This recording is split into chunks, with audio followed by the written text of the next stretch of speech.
前線醫生工時超長嘅問題呢，其實唔係今日先至發生。醫管局喺06年嘅時候就曾經委任咗一個醫生工時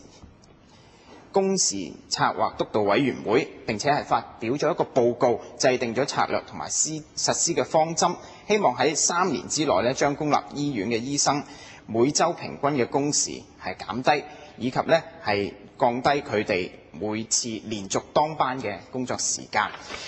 喺舊年嘅4月呢，醫管局就嚟到我哋衛生事務委員會裏面呢，係提交咗一個報告。佢指出呢，而家每週平均工作超過65個鐘頭嘅醫生人數比例呢，已經係由06年嘅18%下降到09年嘅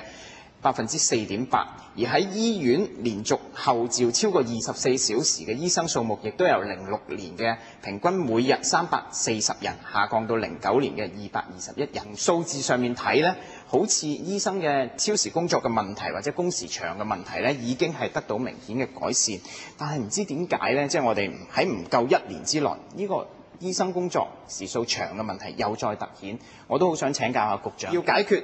公營醫院長期人手不足嘅問題呢，確實係有需要透過增加醫生嘅培訓名額嚟到補充。雖然政府會每5年做一次醫護人員嘅人力需求評估，但係好明顯呢，呢個評估同規劃呢已經係同我哋實際嘅情況呢係有啲脫節啦。所謂遠水唔能夠救近火，大家都知道呢，要訓練一位專科嘅醫生，至少係要花10年以上嘅時間。政府今日如果再冇大動作去增加醫生培訓嘅名額，日後當啟動咗自願醫保計劃之後，公立醫院醫生不足嘅問題將會係更加尖鋭。